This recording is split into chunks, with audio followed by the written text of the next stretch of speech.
My name is Olivia. I'm 60 years old, and I always believed that family was forever. That is, until the day my son, Richard, raised his hand against me, not once or twice, but 15 times. Each slap was accompanied by the laughter of his wife, Carly. What they didn't know was that the house where they humiliated me was still in my name, and my revenge would be served not with screams, but with the icy silence of legal documents.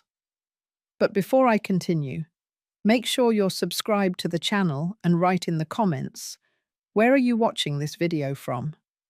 We love to know how far our stories are reaching. I can still feel the sting of that night as if it were yesterday. It was a normal Sunday, the kind where families get together for dinner. I had made the lasagna that Richard had loved since he was a boy, the one with extra white sauce he always requested on his birthday. As if time hadn't passed, I still saw him as my little boy, despite him being 38 years old and having acquired a tougher expression lately. Carly arrived first, with her strong perfume that always gave me a headache. She gave me that smile that never reached her eyes and put a bottle of cheap wine on the table. "For my dearest mother-in-law," she said, knowing full well that I didn't drink because of my blood pressure medication. I thanked her anyway, as I always did to keep the peace. Richard arrived half an hour later, already agitated. I could tell by the way he threw his keys on the table and his abrupt greeting. Something at work must have gone wrong, I thought. I didn't ask. I was already familiar with his fits of rage when he was contradicted. We sat at the table, and I served the meal in silence. It was then that I commented, without thinking much about it, that the kitchen faucet was leaking and needed to be fixed. "The faucet in my house, you mean?" he replied, emphasizing the word as if he needed to remind me that I lived there out of his kindness. But the truth was different. The house had been bought with the money from the sale of the apartment where I had lived for 30 years after my husband passed away. At the time, Richard had said it would be better to put everything in his name for tax reasons. Since I trusted him, I signed the transfer, but I kept the original deed in my name. "It's just a faucet, son," I said in a low voice. That's when he slammed the table, making the silverware jump. "You think you're so smart, huh? You think you can tell me what to do in my own house?" Carly smiled discreetly behind her napkin, her eyes gleaming with that morbid satisfaction she always showed when there was tension between Richard and me. "Have you forgotten that I took you in when no one else wanted you?" he continued, getting up. "Have you forgotten that you could be in a nursing home right now?" I remained silent, my eyes fixed on my still full plate. The lasagna I had prepared with so much love now seemed like a tasteless mess, heavy like the air around us. "Look at me when I'm talking to you," he yelled, grabbing my chin forcefully to lift my face. That's when it happened. The first blow came as a shock, not so much from the pain, but from the surprise. Never, in his entire life, had my son raised his hand against me. I felt my cheeks sting as tears welled up in my eyes. Carly gasped theatrically, covering her mouth with her hand, but her eyes were smiling. She was enjoying the show. "Richard, please," I whispered. The second slap was harder, and then came the third, and the fourth. I lost count after the 10th. My ears were ringing and my whole face was on fire. I didn't scream, I didn't beg. I stayed seated, stiff as a board, as my own son unleashed his rage on me. When he finally stopped, he was panting. I looked at him without recognizing the man in front of me. Where was the boy who used to hold my hand to cross the street? Where was the teenager who brought me flowers picked from the neighbor's yard on Mother's Day?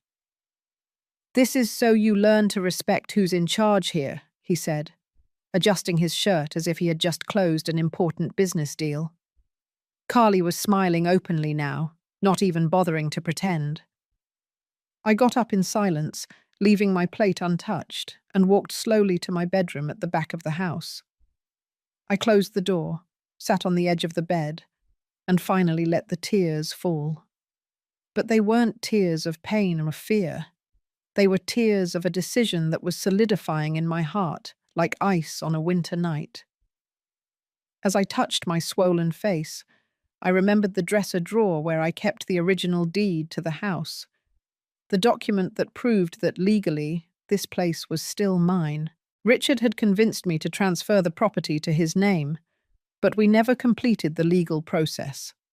He only had a private contract with no real legal value. That night, as I listened to their laughter in the living room as if nothing had happened, I took the deed out of the drawer and put it in a folder.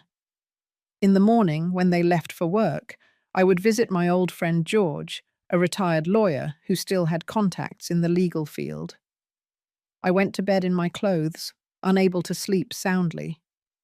The hours dragged on as I planned every step of what I would do. It wouldn't be a noisy or violent revenge. It would be silent and definitive, like the ice that now occupied the place where maternal love once existed. When the sun came up, I heard Richard's footsteps in the hallway, then the sound of the shower, and finally the front door slamming shut. Carly left right after, the sound of her heels echoing through the empty house. I waited another half hour to make sure they wouldn't come back for something they'd forgotten. I put the folder with the documents in my purse, put on my warmest coat, the one Richard called a rag, and went out the back door.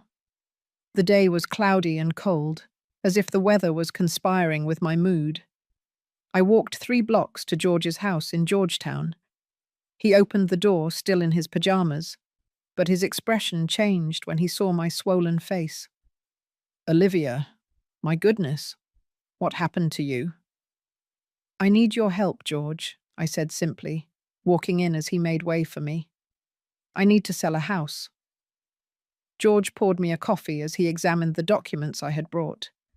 His eyes went from the paper to my swollen face, connecting the dots without me needing to explain everything in detail. He was a smart man and had known my late husband. "The deed is in your name," he confirmed, adjusting his glasses. "Richard never registered the transfer with a notary. Legally, the house is still yours, Olivia." I felt a cold relief wash over my body. "So I can sell it?" "Yes, you can," George replied, putting the cup on the table. "But are you sure about this? He's your son, after all." I lightly touched my swollen cheek. A son who did this in my own house, in front of his wife who laughed at me. "I'm sure, George."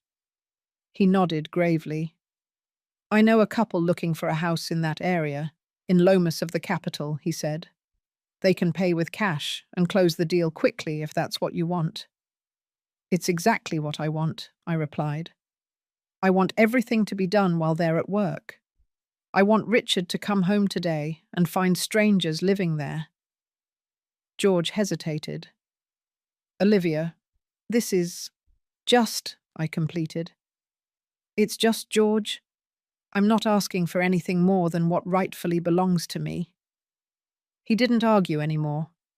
Instead, he picked up the phone and started making calls, first to the interested couple, then to a notary friend of his in Polanco, then to a moving company.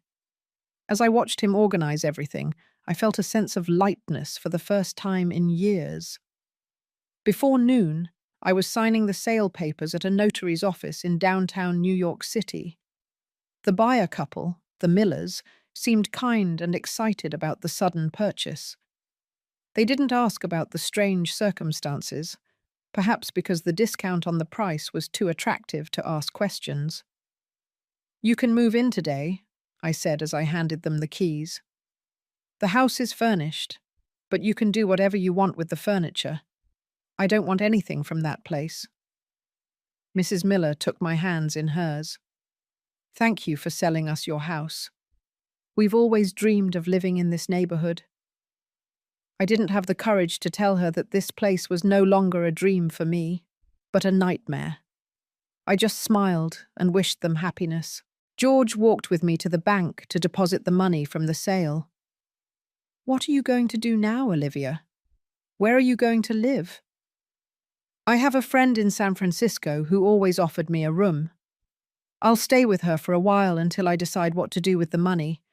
Maybe I'll buy a small apartment for myself. In reality, I already knew exactly what I would do. Part of the money would be donated to an institution that housed women who were victims of domestic violence. The rest would buy a small ranch outside of Austin, Texas, where I could have the peace I so deserved after decades of taking care of others. As we walked, George suddenly stopped. Olivia, aren't you going to get your personal things? Clothes, documents, photos? I shook my head. I already took what was essential last night. The rest are just things. I can buy others. The truth was, I didn't want anything that reminded me of that life, not even the photos of Richard as a boy. The boy who smiled in the photographs had died a long time ago, replaced by the man who raised a hand against his own mother. By noon, the moving trucks were already at the house, loading the miller's furniture. George had explained the situation to them, asking for discretion. They agreed to finish the move before 6 o'clock in the afternoon, the time Richard normally came home from work. I didn't go there to watch. I didn't want to see that house ever again. Instead, I took a taxi to the bus terminal in Los Angeles and bought a ticket to San Francisco. While waiting for the bus, I sent a message to my friend Helen, letting her know I was on my way. "Did something happen, Olivia?" she replied almost immediately. "I'll tell you when I get there," I typed. But yes, a lot happened. As I sat on the waiting bench, I imagined Richard coming home, putting his key in the lock only to find it no longer worked. I visualized his face as he found strangers in his living room, the panic in his eyes as he realized he no longer had a place to call his own. Should I feel guilty? Maybe. But every time that guilt threatened to surface, I touched my face, still sore, and remembered Carly's laughter. No, there was no room for guilt, only for the cold justice that I had served. The bus arrived and I boarded with only a small suitcase containing a few changes of clothes and the now cancelled deed to the house. When the engine started and we began to pull away from the city, I felt as if an enormous weight had been lifted from my shoulders. My phone started ringing incessantly 2 hours later. Richard, Carly. Richard again. I could imagine the chaos they were experiencing. I turned off the phone and looked out the window, watching the landscape gradually change from urban to rural. Helen was waiting for me at the San Francisco terminal with a tight hug. Seeing my face, she gasped. "My God, Olivia, who did this to you?" "My son," I replied simply, finally allowing myself to cry in the arms of my friend of decades. "But it's over now." She took me to her house on the outskirts of the small city, a cozy place with a view of the mountains that seemed to embrace the horizon. We sat on her balcony with cups of hot tea while I told her everything that had happened. "You sold the house while they were at work?" Helen asked, incredulous. I nodded. The house was mine. It always was. Richard just believed it was his.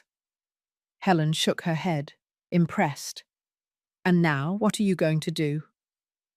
I looked at the mountains in the distance, feeling a peace I hadn't experienced in years. "I'm going to start over, Helen. At 60 years old, I'm going to start over." That night, I briefly turned on my phone to check my bank account and found dozens of messages and missed calls. Most were from Richard, alternating between desperate pleas and furious threats. Some were from Carly, accusing me of having ruined their lives. There were also messages from unknown numbers, probably lawyers they had hired in a hurry. One message, in particular, caught my attention. It was from George. "It's done, Olivia. The Millers are already settled and changed the locks. Richard showed up screaming, but they called the police. Everything is legally protected. Rest in peace. It wasn't a rest in peace of death, but of life. A new life that I would build from the ashes of the old one. I turned off the phone again and looked at the stars that dotted the San Francisco sky.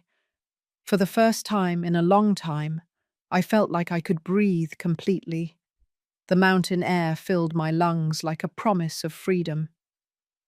The first few days at Helen's house were strange.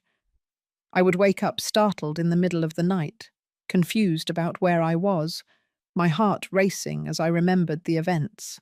Sometimes I would instinctively touch my face, as if I could still feel the mark of Richard's blows.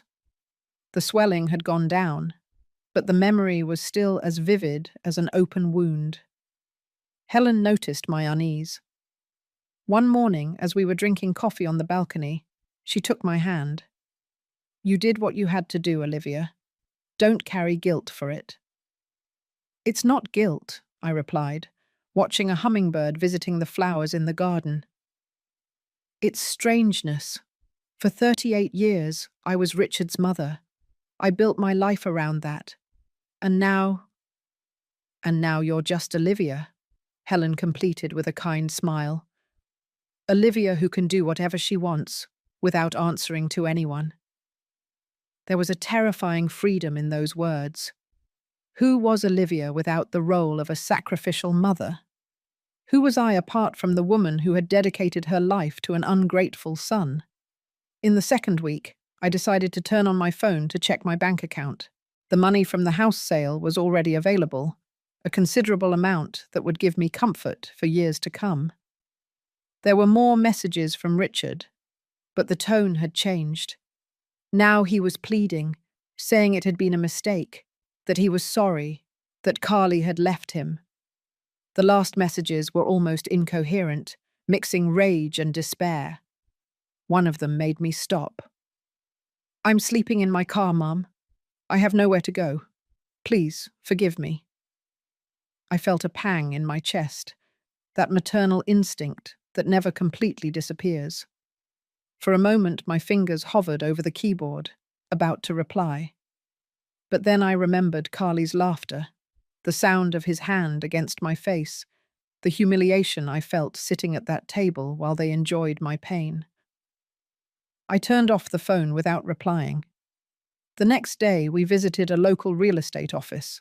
There was a small ranch for sale nearby, nothing too big, just a half-acre lot with a modest house, some fruit trees, and a stream that ran across the back of the property.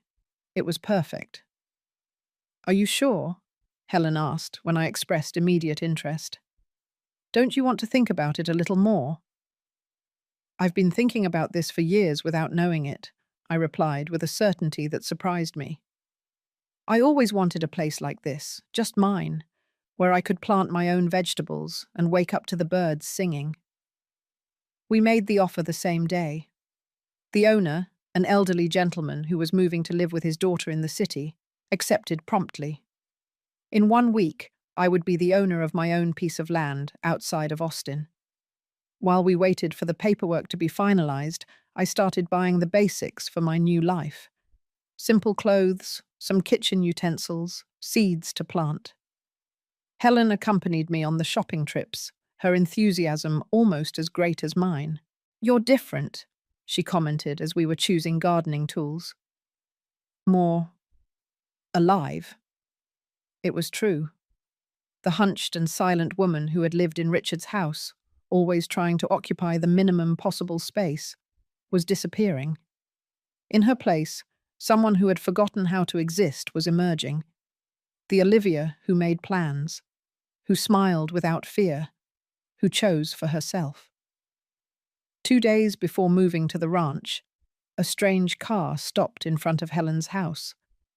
My heart froze when I saw Richard get out of the vehicle. He was disheveled, with a scruffy beard and deep dark circles under his eyes. He looked like he had aged years in just a few weeks. "How did he find us?" I whispered to Helen, who was beside me at the window. "He must have called all your friends until he found out," she replied, squeezing my arm in solidarity. Do you want me to send him away? I took a deep breath, feeling the initial fear give way to a cold calm. No, I'm going to talk to him. Helen looked at me, surprised. Are you sure? After what he did? Exactly because of that, I replied. I need to close this chapter once and for all. I walked out to the balcony as Richard approached slowly like a wounded animal. When he saw me, he stopped, unsure. His eyes scanned my face, where the last vestiges of the bruises were still visible.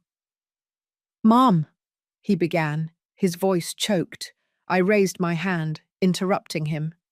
Don't call me that. You lost that right that night. He swallowed, his eyes filling with tears. Please let me explain. I was drunk. I had problems at work. Carly was pressuring me. 15 times, I said simply. You hit me 15 times while your wife laughed. There's no explanation for that, Richard. He fell to his knees on the stone path, sobbing now. I lost everything, Mom. Carly left me. I'm sleeping in my car. My friends aren't answering my calls. Nobody wants to help me. I watched him there, broken. The son I had raised, who I had rocked in my arms when he had a fever, for whom I had sewn superhero costumes, whom I had taught to ride a bicycle. Now reduced to a broken man, begging not for forgiveness, but for convenience. What do you want, Richard?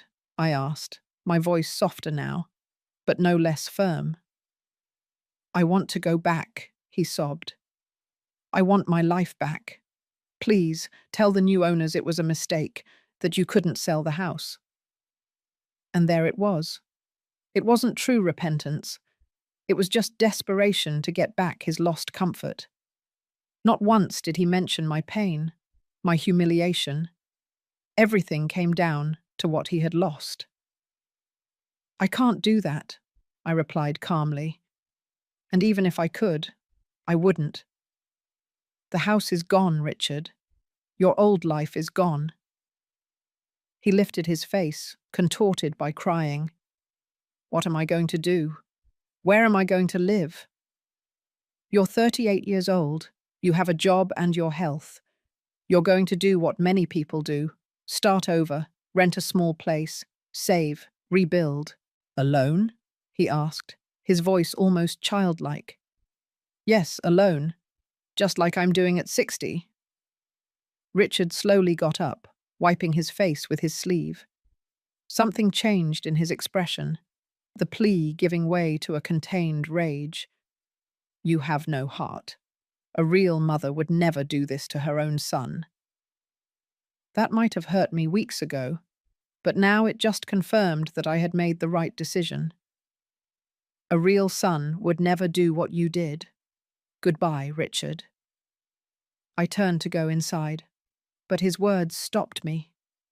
This isn't over. I'm going to sue you. I'm going to prove that you were sick when you signed those papers. I'm going to get back what's mine. I looked at him over my shoulder, feeling only a deep sadness. The house was never yours, Richard. That was your mistake from the beginning. I went inside and closed the door, listening to his screams turn into increasingly desperate threats. Helen hugged me in silence as we listened to the car pull away with a rough start, tires squealing on the asphalt. Are you okay? She asked after a while. Surprisingly, I was. The encounter I had feared so much had happened, and instead of breaking me, it had confirmed my strength. Richard wasn't sorry for what he had done. He was just desperate for what he had lost. I'm better than I imagined, I replied honestly. That night I got a call from George. Olivia, Richard came to see me. He's threatening to file a lawsuit. It's no use, is it? I asked, feeling a slight tremor of worry. Absolutely none, George guaranteed. The house was legally in your name. You were in full possession of your mental faculties when you sold it, and we have witnesses to the assault if necessary. He's just bluffing out of desperation. Thanks, George, for everything. Just be careful, Olivia. Desperate people can do unthinkable things. After the call, I thought about George's words. Richard was hurt and humiliated, a dangerous combination for someone who had already shown a capacity for violence. But I wouldn't live in fear. Not anymore. The move to the ranch happened on a sunny Thursday morning. The place was even more beautiful than I remembered. The small but cozy house, the sloping land that descended gently to the stream, the fruit trees laden with flowers that promised abundance in the coming months. Helen insisted on spending the first few days with me, helping to organize the few pieces of furniture I had bought and planting the first seeds in the vegetable garden we improvised. At night, we sat on the balcony in newly purchased rocking chairs, drinking chamomile tea and watching the fireflies dancing among the trees. "It's strange," I commented on the third night. "I spent so much of my life taking care of others that now I almost feel guilty for only taking care of myself." Helen smiled. "You deserve it, Olivia. You always deserved it." The day Helen went back home, I felt a knot in my chest. Was I really ready to live alone, far from everything and everyone? The ranch was a 20-minute drive from the nearest city, and I still didn't have my own vehicle. "I'll be a phone call away," Helen guaranteed as she said goodbye, "and I'll come to visit whenever I can. Besides, you'll meet the neighbors soon. They're good people around here, in the Texas countryside." When her car disappeared down the dirt road, I sat on the balcony and observed my small kingdom. The loneliness I feared didn't come. Instead, I felt a deep peace, as if I had finally found my place in the world. In the following weeks, I established a simple routine. I would wake up at sunrise, make a strong coffee, and go take care of the vegetable garden before the heat of the day intensified. The first seedlings were already beginning to appear. Lettuce, carrots, tomatoes, herbs. Seeing these little lives growing under my care brought me a satisfaction that I had never experienced before. Afterward, I would spend a few hours exploring the land, discovering its secrets. I found an old mango tree hidden among other trees, a small stone bench near the stream that the previous owner must have built, and even a hummingbird nest in a flowering bush near the kitchen window. In the afternoons, I read the books I had always wanted to read but never had time for. Novels, biographies, books on gardening and cooking, or I would just sit on the balcony with my notebook, writing thoughts, memories, plans for the future. It was like rediscovering a version of myself that had been silenced for decades. The closest neighbors, the Johnsons, came to introduce themselves after a week. They were a retired couple who grew coffee on a larger ranch a mile away. They brought homemade bread and a jar of muscadine jam as a welcome gift. "If you need anything, just holler," Mr. Johnson said with a kind smile. "Out here, we look out for each other." His wife invited me to a Sunday lunch where I met other neighbors from the area. Simple, genuine people who welcomed me without asking questions about my past. It was refreshing to just be Ms. Olivia from the new ranch instead of Richard's mum or the lady who was assaulted by her son. One afternoon, as I was picking some herbs for dinner, I heard the sound of a car approaching. My heart instantly raced. Could it be Richard? Had he found my address? I dropped the basket of herbs and ran inside the house, peeking nervously through the window. It was just the mail carrier, delivering a package that Helen had sent, flower seeds we couldn't find in the area. I breathed a sigh of relief, but I realized that the fear was still there, hidden beneath the surface of my new life. That night, sitting on the balcony with a cup of tea, I reflected on that fear. I had rebuilt my life, found peace, and even a new community that welcomed me. But I was still scared by the sound of an unfamiliar car. Did Richard still have that power over me? I decided I wouldn't allow that. The next morning I called George. "I need to know how he is," I said bluntly, not out of maternal concern, but for my own peace of mind. George was silent for a moment. "He dropped the lawsuit, Olivia. He consulted some lawyers, and they all said the same thing. It was a lost cause. From what I know, he rented a small apartment in a suburb of Houston and is trying to get his life together." "And Carly?" "She went back to her parents in Chicago, from what I heard. It seems the marriage was already on its last leg before this incident. The loss of the house was just the final push." I absorbed that information in silence. Richard was moving on, rebuilding his life just as I had told him he would. For some reason, this brought me relief, not because I was worried about his well-being, but because it meant he had less reason to try and find me. "Thanks, George. That's what I needed to know." "Olivia," he said before I hung up, "are you happy there?" The question caught me by surprise. Happy? It was a word I hadn't used in so long that I had almost forgotten its meaning. "I'm at peace," I replied finally. "And I think, for me, that is happiness." As the months passed, my small ranch flourished. The vegetable garden already produced enough vegetables not only for my own consumption, but also to trade with the neighbors for other items. Fresh eggs, homemade bread, milk. The fruit trees began to bear their first fruits, and I learned to make jams and preserves with Mrs. Johnson. I bought some hens for fresh eggs and a dog, a caramel-colored mutt who showed up on the road one day and decided my yard would be his new home. I named him Popcorn, because he would jump with joy whenever he saw me coming with his food. One morning, I had an unexpected visitor. It was Helen, accompanied by an elderly woman I didn't recognize at first. "Olivia, this is Matilda," Helen introduced. "She runs the shelter for battered women in Austin." Only then did I remember. I had donated a considerable portion of the money from the house sale to that institution without revealing my identity. Matilda took my hands in hers. "I came personally to thank you. Your donation allowed us to fix the leaking roof and buy new beds for the children." A lump formed in my throat. "You don't have to thank me. I just hope it helps other women find the strength that took me so long to find." "You are an example for all of us," Matilda said with teary eyes. "Helen told me your story. What you did takes a courage that few have. I didn't consider myself brave. I had only done what was necessary to survive. But seeing the gratitude in that woman's eyes, I realized that my story could mean something to other people besides myself. That same day, after the visitors left, I sat down at my kitchen table and started writing.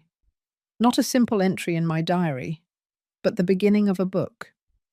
My story, told not with rage or bitterness, but as a testimony that it's never too late to start over, to demand respect, to find peace. I wrote every night for weeks, the words flowing like the stream that ran through my property, sometimes calm, sometimes turbulent, but always moving forward. I wrote about the blows, about the investigation, about the sale of the house, about my rebirth on the ranch. I wrote without reservation, putting on paper pains I had never shared with anyone. When I finished the manuscript, I sent it to Helen, who showed it to a friend who worked at a small publishing house. To my surprise, they were interested in publishing it. "Your story can help other women find their own strength," the editor said over the phone. "Especially older women who believe they are trapped in abusive situations." The launch of the book, starting over at 60, took place at a small bookstore in the city 6 months later. I was nervous, unsure if I had done the right thing by exposing my life so openly. What if Richard read it? What if he tried to stop me? But when I saw the room full of women, some young, some middle-aged, many older like me, I realized that my story no longer belonged only to me. It was a beacon for others who were still lost in the darkness that I knew so well. "How did you find the courage?" a woman asked during the signing session, her trembling hands holding my book. I thought for a moment before answering. It wasn't courage I found first. It was dignity. The courage came later, when I realized I deserved more than I was getting.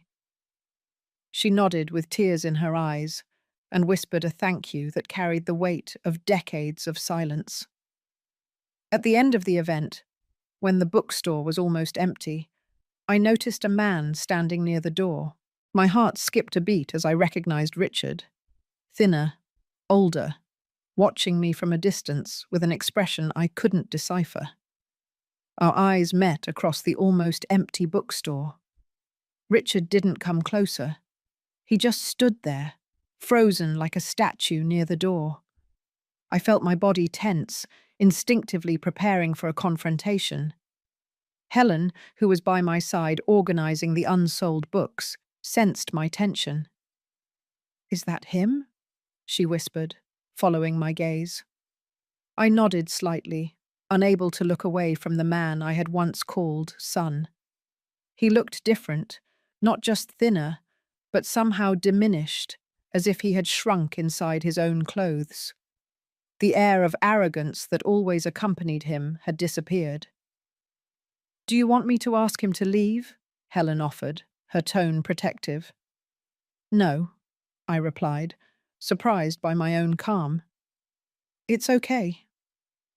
I got up and walked slowly toward him, feeling strangely powerful in my new dress, a gift I had bought for myself with the first advance from the book. Richard remained motionless, his eyes registering my every step as if he were seeing a ghost.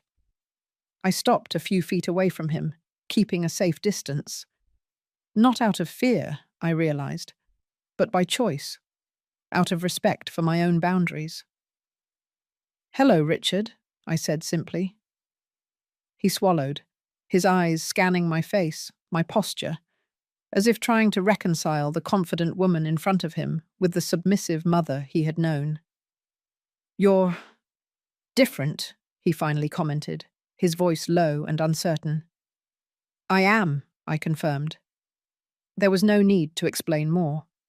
He was holding a copy of my book. I noticed the edges were already slightly bent, as if it had been read several times. "I came to give you this," he said, extending a white envelope. "It's not much, but it's what I can afford right now." I looked at the envelope without taking it. "What is it?" "Money," he replied, still holding out the envelope. "I started saving after I read your book, a little each month, to pay you back for the house." The surprise momentarily left me speechless. Of all the things I imagined Richard might want, that one had never crossed my mind. "I don't need your money," I finally replied. "I know," he said, lowering his hand with the envelope. "But I need to pay you back. Please." There was something in his voice, not manipulation or self-pity, but a genuine need. I realized it wasn't about the money itself. It was about recognition, about taking responsibility. "What do you really want, Richard?" I asked directly. He looked at the floor for a moment, then back at me, his eyes surprisingly clear. "I want to say that I read your book 3 times. I want to say that you were right to do what you did. I want to say that I'm sorry, not for having lost the house, but for what I did to you, for the blows, for the humiliation." He paused, taking a deep breath. "And I want to say that I understand if you never forgive me." I hadn't prepared for this. I had imagined Richard furious, threatening, maybe even vengeful, or pathetic, begging for financial help. But not this. This sober, thoughtful version that seemed to have truly understood the weight of his actions. "Where are you living now?" I asked, changing the subject while I processed his words. "I rented a small apartment near work," he replied. Nothing special, but it's what I can afford, here in Houston. And Carly? A sad smile appeared on his face. She left when she realized there was no longer a big house or a comfortable bank account. It was the best thing that could have happened, really. We fell silent for a moment. Helen kept her distance, but I could feel her attentive gaze, ready to intervene if necessary. Your book? Richard continued, lifting the copy slightly. It's powerful. It hurt to read. It hurt a lot, but I needed to. I had never seen things from your side before. Most abusers don't, I replied, surprised by the analytical coldness in my voice. It wasn't cruelty, just an observation. I know I don't deserve anything from you, he said, his voice failing. I just wanted you to know that I'm trying to be a better person. I'm going to a support group for men with a history of violence. I'm learning. I looked at him. I really looked at him. Beyond the familiar figure of my son, beyond the good and bad memories. I saw only a middle-aged man trying to rebuild himself from the wreckage of his own mistakes, not so different from what I myself had done. I'm glad you're seeking help, I said sincerely. It's the first step. He nodded, still holding the envelope. I still want you to accept this, not for you, but for me. I need to start mending what I did in some way. I thought for a moment and had an idea. There's a shelter for battered women in the city. It's called the House of New Beginnings. Make your donation there. His eyes widened slightly in understanding. That's the place where you donated some of the money from the house, right? It's in the book. I nodded. They need it more than I do. He put the envelope in his pocket, accepting my suggestion. I'll do that first thing tomorrow. Another silence, less tense this time. Your ranch seems like a beautiful place, he commented, referring to the descriptions in the book. You seem happy there. I am, I confirmed. I found my place. I'd like to, he began, hesitating. No, forget it. What? Nothing. I don't have the right to ask for anything. I understood what he wanted to say, even without him finishing the sentence. He wanted to visit me, to see where I lived, maybe try to rebuild some kind of relationship. But he was right. It was too soon. Maybe it always would be. I have to go, he said finally, sensing my silence. I just wanted to see you and tell you this personally. Your book is going to help a lot of people. You're stronger than I ever imagined. It was the most sincere thing Richard had ever said to me in his entire adult life. Not a manipulation or a flattery to get something in return. Just a simple truth, offered without expectations. Thanks for coming, I replied, surprising us both. And good luck with your recovery. He nodded, a barely perceptible movement, and then turned to leave. At the door, he stopped and looked back one last time. Mum, Olivia, I'm truly sorry. And then he was gone, leaving only the sound of the bookstore's door chime tinkling softly behind him. Helen came over immediately. Are you okay? What did he want? I took a deep breath, feeling a strange mix of emotions I couldn't name. It wasn't forgiveness. It was too soon for that. It wasn't reconciliation. Some bridges, once burned, can't be rebuilt. It was something more subtle, more complex. He wanted to acknowledge what he did, I finally replied. And I think he also needed to see that I'm okay. And are you? Helen asked, searching my face for signs of disturbance. I thought about my current life, the peaceful ranch with the murmuring stream, the hens happily scratching in the yard, Popcorn, who greeted me every morning with boundless enthusiasm, the shared meals with the neighbors, The quiet nights, writing by the light of a table lamp. I'm better than I've ever been, I answered honestly. That night, back at the ranch, I sat on the balcony with a cup of tea and watched the stars. Popcorn was sleeping at my feet, snoring softly. The meeting with Richard had stirred up feelings I thought I had buried, but not in the way I feared. I realized that I didn't hate my son. I didn't love him like I used to either. That love had been burned along with my dignity that fateful night. What I felt was something closer to distant compassion, the kind of feeling you have for a stranger trying to fix their life after a big mistake. I took my notebook and started writing, not for a new book, but for myself.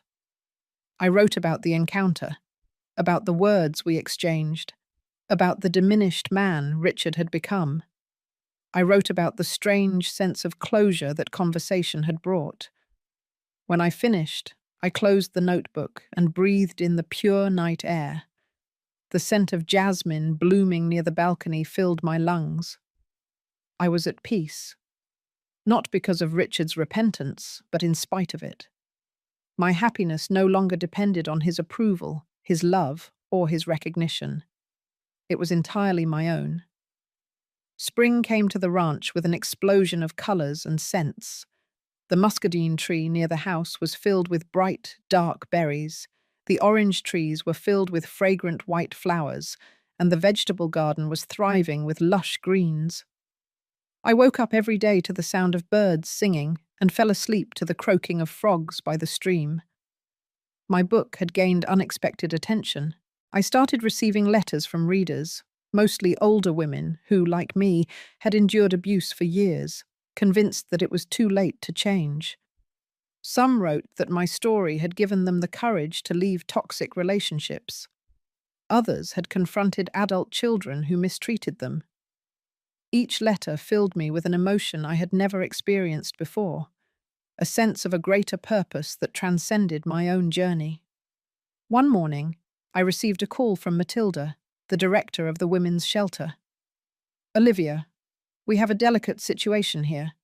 A 72-year-old woman arrived yesterday after running away from her son, who was keeping her practically under house arrest. She's very frail and scared. She read your book and insists on talking to you. I know it's a lot to ask, but—" "I'll be there today," I replied without hesitation. I asked for a ride from Mr. Johnson, who was going to the city that afternoon. The shelter was in a renovated old mansion with a welcoming garden at the entrance. Matilda met me at the door with a hug. "She's in the back room," she explained as she guided me through the hallways. "Her name is Eleanor. She was a teacher before she retired. Her son took complete control of her pension and isolated her from all her friends. She escaped when he went to work." We stopped in front of a simple door, painted a soft yellow. Matilda knocked lightly. "Miss Eleanor, Olivia is here to see you." I entered the modest but comfortable room alone. Sitting in an armchair near the window was a small, frail woman with carefully styled white hair. Her bony hands held my book, the pages visibly worn from so many readings. When she saw me, her eyes lit up. "Is that really you, the author?" I smiled, sitting in the chair beside her. "It's me. Matilda told me you wanted to meet me." She took my hands with surprising strength. "Your book saved my life, you know. I would read it in secret when August was out. Each page gave me a little more courage." I felt my eyes water as she told me her story, the small abuses that escalated over the years, the way her son controlled every aspect of her life, from the clothes she wore to what she ate, the growing isolation, the constant fear. When I read about how you sold the house and rebuilt your life, I thought, if she could do it at 60, I can do it at 72, Eleanor said, her eyes shining with newfound determination. Yesterday, I finally got the courage. I only took my documents and a change of clothes. I walked 4 blocks until I found a taxi. The driver brought me straight here. "You were very brave," I said sincerely. She shook her head. Not as much as you. I just ran away. You confronted. You made him pay for what he did. Each of us finds our own path to freedom, I replied. The important thing is to take the first step. We spent the afternoon talking. Eleanor had been a literature teacher for 40 years before her son convinced her to sell her house and live with him after her husband's death. What started as a seemingly normal arrangement soon turned into absolute control. The money from the sale of my house disappeared, she said. August said he was investing for me, but I never saw a dime. When I started to question him, he got aggressive. First, it was just yelling, then pushing, until one day he locked me in the room for calling a former co-worker. It was a story I knew all too well, not just from my own experience, but from the dozens of letters I had received since the book's publication. The pattern was always the same: isolation, financial control, intimidation, violence. What are you going to do now? I asked. A determined smile appeared on her wrinkled face. I'm going to sue August to get my money back. Matilda already put me in touch with a lawyer who works pro bono for the shelter. And after that, well, I've always wanted to live by the sea, maybe in San Diego. Before I left, I promised to visit her again and keep in touch. I gave her my phone number and the address of the ranch, saying she would be welcome whenever she was ready for a visit. You gave me more than a book, she said as she said goodbye. You gave me a future. On the way back to the ranch, sitting in Mr. Johnson's car, I was silent, reflecting on the meeting. I had entered Eleanor's life through the pages of a book, and somehow that had changed the course of her existence. It was a responsibility I had never imagined. Everything okay, Miss Olivia?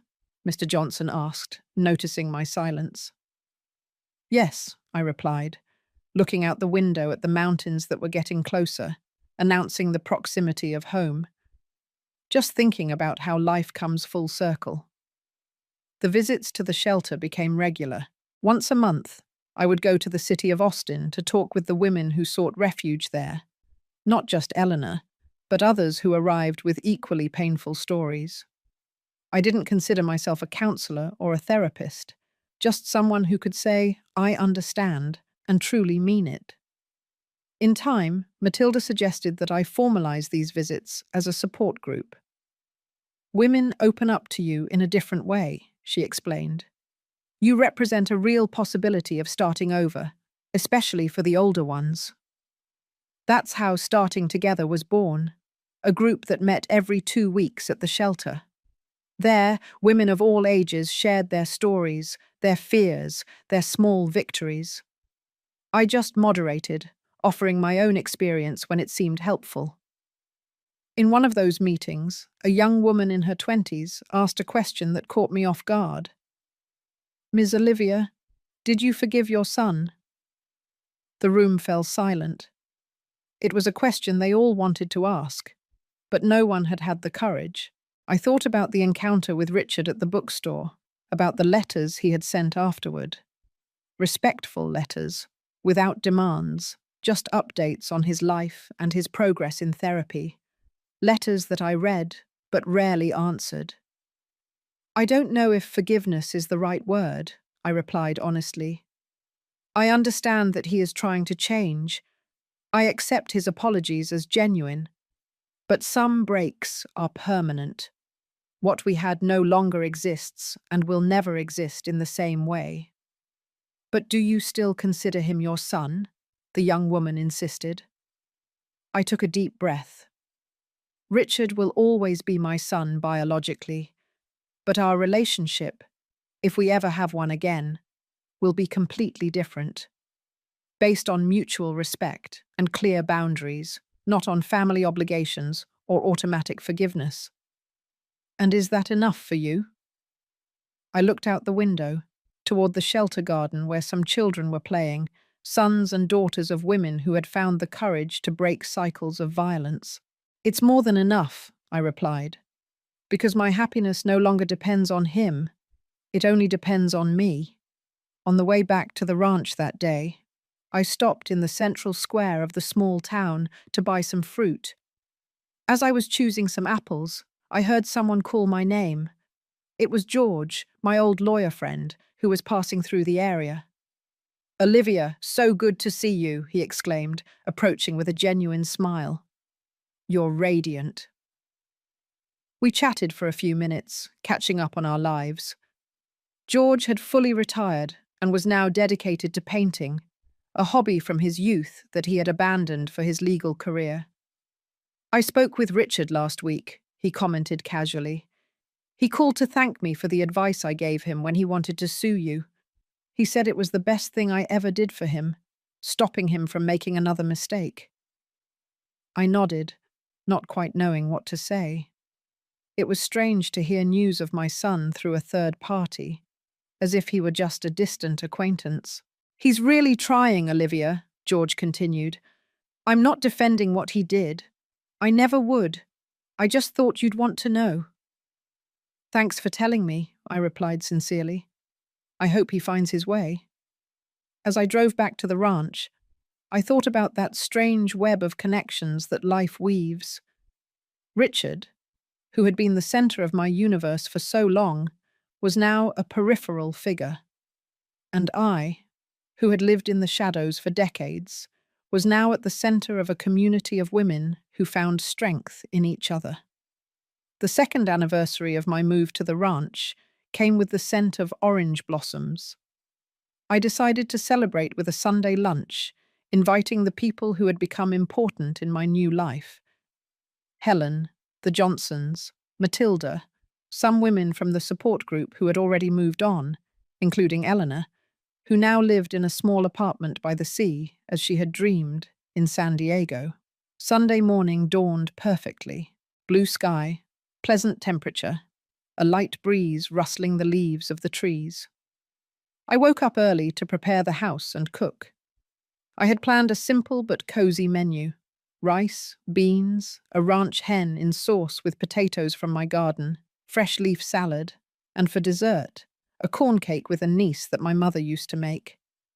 As I cooked, Popcorn dozed lazily near the stove, occasionally opening one eye to check if any food would accidentally fall for him. The house was spotless, not luxurious, but cozy and genuinely mine. On the walls, I had framed some watercolors that I had started painting in recent months, encouraged by Helen. They weren't masterpieces, but they captured the simple beauty of my little paradise. The stream, the trees, the sunrise viewed from the balcony. The guests started arriving around noon. Helen was the first, bringing a lemon pie as her contribution. The Johnsons came right after with a bottle of the special coffee they produced. Matilda arrived with two women from the shelter whom I didn't know yet, introducing them with affection. Eleanor appeared accompanied by a childhood friend she had reconnected with after decades of forced separation.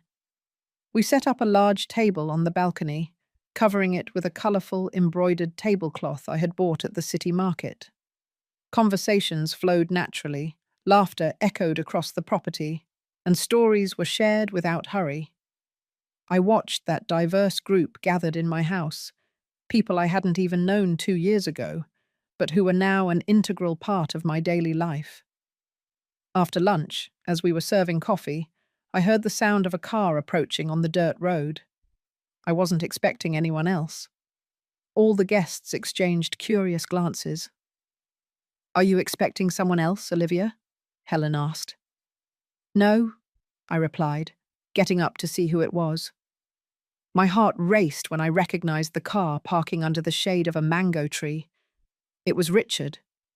Alone, a tense silence fell over the table. Helen came over to me protectively. "Do you want me to ask him to leave?" she whispered. I looked at my guests. People who knew my story, who knew who Richard was and what he had done. Some looked worried, others curious. Eleanor had a particularly tense expression, perhaps reliving her own traumas. "No," I finally replied. I'm going to talk to him. I walked to the car with firm steps. Richard got out hesitantly, wearing a simple shirt and jeans. He looked nervous, holding a small package in his hands. "Sorry to show up without calling," he said when I got closer. "I called several times, but nobody answered." "We're having lunch," I explained, indicating the table on the balcony with a gesture. "It's the 2-year anniversary of my move here." He looked at the guests, who made no effort to pretend they weren't watching our interaction. "I didn't know you had company. Can I come back another day?" I hesitated. Part of me wanted to say yes, to come back another day, or better yet, to never come back. But another part, a part that surprised me, wanted to close this chapter once and for all. "What do you want, Richard?" I asked directly. He extended the small package. "I brought you this. It's your 62nd birthday next week. I didn't want to let it go by unnoticed." I was surprised that he remembered the date. In the last few years living in his house, my birthday rarely received more than a hastily mumbled happy birthday. "May I?" he asked, indicating the package. I nodded, taking it carefully. It was light, wrapped in simple paper with a discreet ribbon. "Thank you." An awkward silence settled between us. Richard looked at his feet, then at the house, the land, anywhere but my eyes. "Your ranch is beautiful," he finally commented, "exactly as you described it in the book." "It's my home now," I replied. He nodded. "You seem well, happy." "I am," I confirmed. More silence. Behind me, I could feel the attentive gazes of my guests, especially Helen, always protective. "Richard, I have company," I said gently but with firmness. "Why don't you tell me what really brought you here?" He took a deep breath, finally meeting my gaze. "I'm moving to the south, to Charlotte. I got a job there. I'm leaving next week." The news caught me off guard. "Oh, is that good for you?" "I think so," he replied. "It's a new beginning, far from the memories, from the people who knew the man I used to be." He paused, swallowing. "I needed to see you before I left, to tell you personally that I'm still sorry, that your book changed my life as much as it did yours, that I understand now what I did, even though it took me too long." His words were sincere, I realized. There was no manipulation or self-pity in them, just the raw simplicity of truth. "I hope you find what you're looking for there," I replied honestly. Richard looked at the balcony, where my friends were trying to hide their attentive observation. "You built a beautiful life here, new people, a new purpose," he said with a sad smile. "I'm happy for you, really." At that moment, I felt something change inside me. It wasn't forgiveness. Some wounds are too deep to heal completely. It was more like letting go of a burden I didn't even know I was still carrying. Richard no longer had power over my happiness or my peace. He was just a person from my past who was following his path, just as I had followed mine. "Thanks for coming to say goodbye," I said. "And good luck in Charlotte." He nodded, seeming to understand that this was the closure we both needed. No emotional hugs, no promises of reconciliation, just a mutual and respectful acknowledgement of our separate paths. "Goodbye, Olivia," he said, using my name instead of Mum. A small gesture that showed understanding of the new boundaries. "Goodbye, Richard."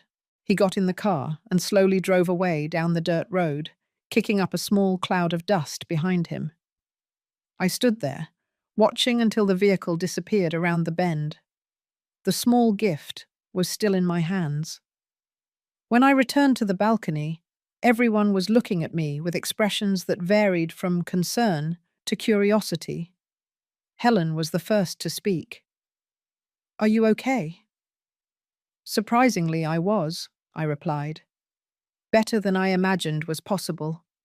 Yes, I am, I said, resuming my place at the table. He came to say goodbye. He's moving south. And is that the end? Eleanor asked softly, her wise eyes reading more than my words. I thought for a moment before answering. I think it's an appropriate end. Not dramatic, not cinematic. Just enough. There were understanding nods around the table. Many of those people had experienced their own closures, some complete, others partial, all necessary to move forward. What did he bring you? Helen asked, indicating the package I had placed on the table. I don't know, I replied, beginning to carefully undo the wrapping. Inside was a small carved wooden box, simple but pretty. When I opened it, I found a delicate gold wristwatch that I recognized immediately. It had belonged to my grandmother, then my mother, and finally me. I thought it had been lost during the hasty move from Richard's house. I found it among the things that were left behind, read the small note next to the watch. I know how much it means to you. I'm sorry for everything.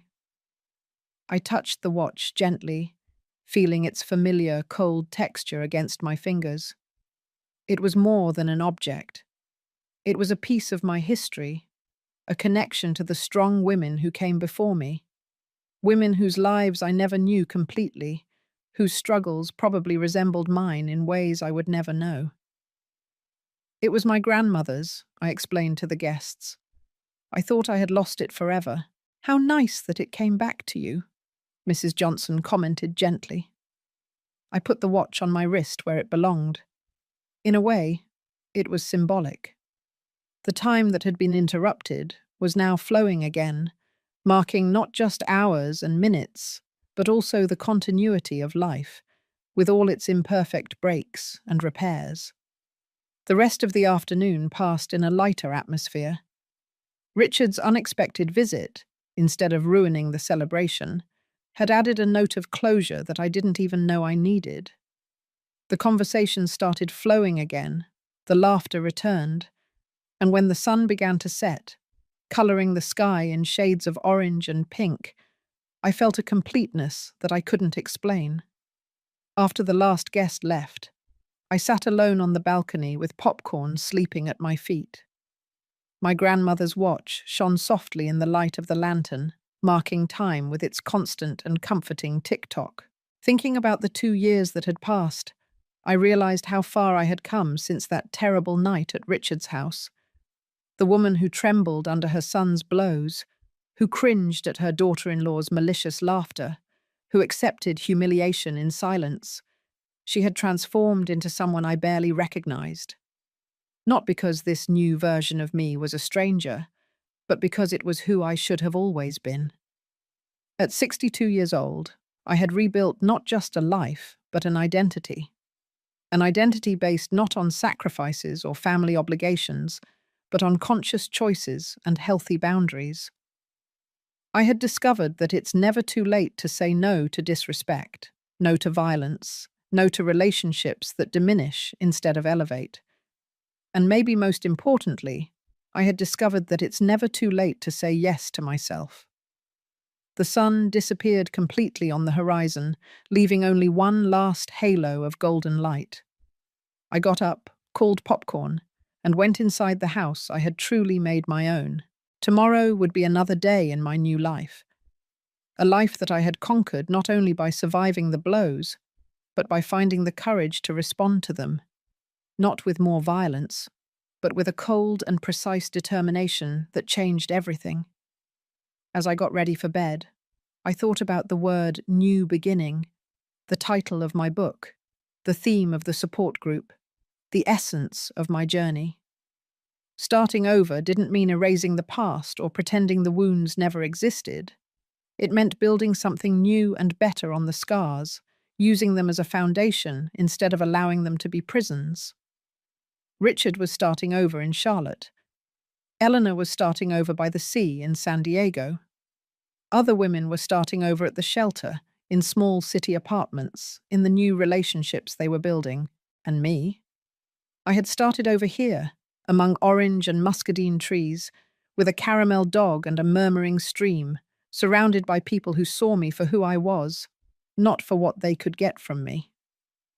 Time had taught me that revenge doesn't need to be loud or violent to be effective. Sometimes the best response to cruelty is simply to refuse to be diminished by it, to build a life so full and joyful that those who tried to break us become irrelevant, not out of hatred, but out of growth. This was my truth at 62 years old, that life can flourish more beautifully after a devastating storm, that the strongest roots often grow in soil that was completely turned over, that it is never, ever too late to say, "This life is mine."